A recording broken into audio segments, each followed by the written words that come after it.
Hello and welcome back to cricketnews.com. I'm Guy Walker. It's a pleasure to be back with you. I played for the Melbourne Renegades, the Australian Under-19s and the Victorian Bushrangers, and I'm here to do a bit of an educational series with you. So today I'm going to be talking about fast bowling, but if there's anything that you want us to cover here at cricketnews.com, whether it's batting, fielding, bowling, field placement, strategy, anything, you name it, you can speak to me or direct message me, direct message our Instagram page and let us know what questions you have, or just even leave it in the comments. Today I want to talk about fast bowling and outswingers, how to bowl an outswinger.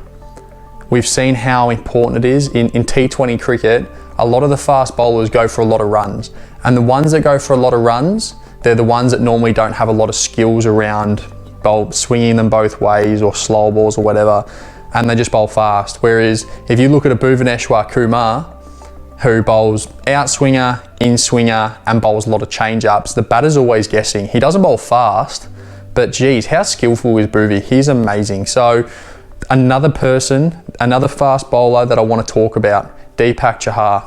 How good's he been? He's been probably the most dynamic fast bowler. The thing that he does is he takes early wickets. What early wickets does to a team is it stops them scoring a lot of runs in the power play, which is obviously the biggest thing in T20 cricket. If you can stop a team getting off to a flying start in the first 6 overs, you can really peg them back with the spinners on and 5 fielders out during the middle overs, which is so important. So how good's he going? He's bowling the house down. And I just want to talk to you around how to bowl an outswinger and why Chahar's outswinger is so good. So this isn't a brand new ball, but it's relatively new. So if we want to bowl an outswinger, first of all, you want to make sure that you're getting your wrist behind the ball and you're getting that seam pointed to first slip. That's so incredibly crucial because you want it to swing that way. So the second thing is that you want to make sure the shiny side points to the leg side. So again, you want to make sure that seam is facing towards first slip and that shiny side is pointing to the leg side, which is the heavier side, which actually makes the ball swing. But the most important thing whilst bowling an outswinger is your wrist. You want to make sure that you get the wrist behind the ball and the actual seam is coming behind your wrist. So instead of your wrist coming off the ball either way, and that makes a wobble seam, that means it won't really swing. But if you get your wrist behind the ball and it's almost coming out behind your fingers and you're getting that seam beautifully right to first slip, the ball's gonna swing. What Chahar does so well is in slow motion, he gets his wrist so beautifully down the ball and he bowls the ball as well, which means that he's gonna bowl late swing. Sometimes you'll see bowlers that'll just come out of their hands, it'll float and it'll swing early. What Chahar does is he still comes in and he bowls a fast ball. It comes out the back of his hand beautiful because his wrist is so nicely behind the ball and cocked upright. And he's got that bit of a flick of a wrist, that's where he gets his pace from at the delivery stride. So he bowls a beautiful outswinger because of his wrist mainly. Obviously, he needs to make sure that his seam's good and also that he's bowling to the right side of the ball. But his wrist is so beautiful.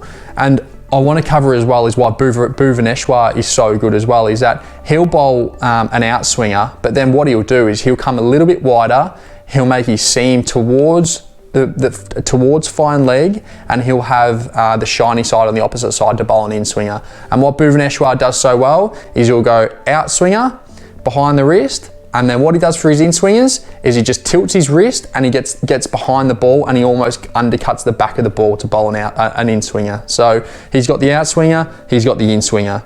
But what Chahar does really well is that he'll bowl a good outswinger, and then what he'll do is he'll come a step wider and he'll bowl wider of the crease, and what that does is because he's bowling from a different angle, his balls will just straighten.